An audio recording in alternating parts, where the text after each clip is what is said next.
Hello, my name is Janelle and I'm a registered nurse, and today I will be talking about heart damage or heart failure.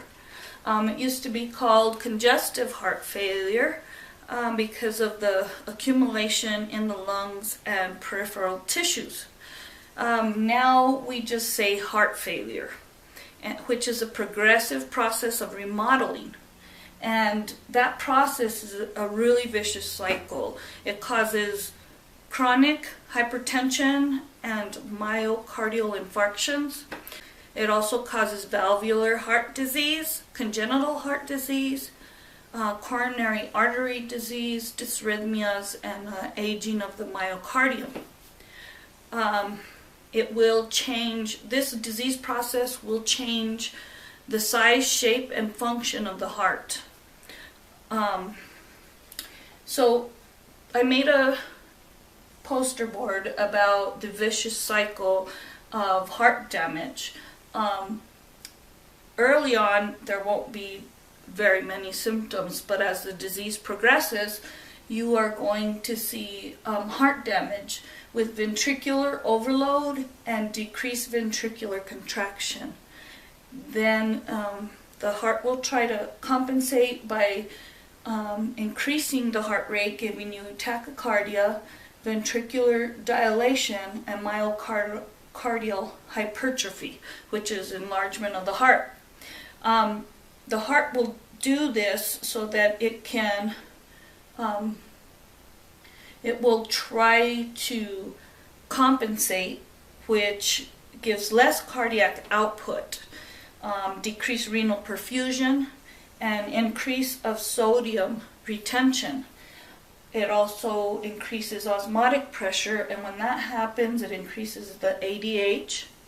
It increases water reabsorption, and then you land up with fluid volume overload, which would give you edema, peripheral edema, and pulmonary edema. And then it just progressively keeps getting worse. And if this vicious cycle continues, eventually the heart will fail. And of course death would ensue. As I was saying, in congestive heart failure or heart failure, early on there may be no symptoms. It would be asymptomatic. And as time goes on, as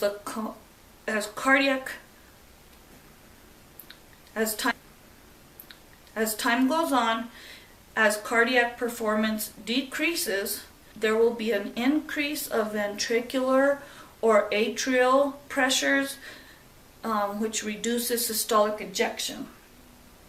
Then we would see the sodium and the water retention, which would give you fluid volume overload. When you have fluid volume overload, you may present with venous distension, peripheral and pulmonary edema, hepatomegaly, which is enlargement of the liver, jugular vein distension, and also weight gain. That's one of the diagnostic tools for heart failure, is to weigh the patient daily. And by doing that, then you would intervene with medications to get rid of the fluid. If there's inadequate tissue perfusion, you will also see fatigue, shortness of breath, and pulmonary edema.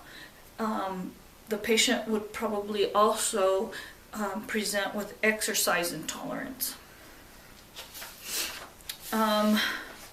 The heart will continually attempt to adapt to this disease process, increasing venous pressures, increasing diastolic filling, and end systolic volume rises.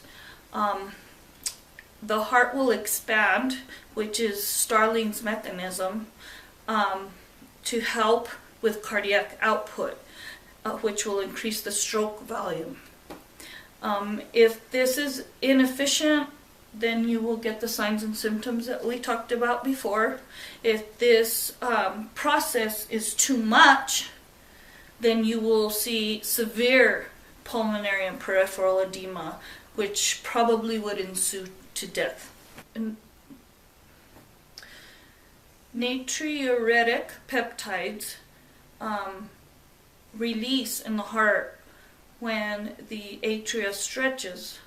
So when this happens, there's a dilation of the ventricles, and atrial natriuretic peptide releases, as well as B natriuretic peptides. This will give dilation of the arterioles and veins, and promote loss of sodium and water through the kidneys if the process is working normally. The diagnostic tool that is used to diagnose heart failure is a lab called the BNP. And this is a predictor of long-term survival. If the BNP is high, then that is a good predictor of poor cardiac health. If it's low, that would be better and a higher chance of survival. Some of the medications that you would use for heart failure, which heart failure is a continuous process, so you would continually have to treat with medications for this disease to relieve signs and symptoms. Usually the first line of defense would be diuretics, and diuretics would decrease blood volume, decrease venous pressure by the person urinating out that fluid. Sometimes with these diuretics you can get a low potassium. So there's other diuretics like hydrochlorothiazide, which is still effective when you have a low urine output. Side effects for that could be hypokalemia. Let's see, there's a high ceiling loop diuretics, which I work in a geriatric field, and furosemide, which is Lasix, is commonly used. This is usually for profound diuresis.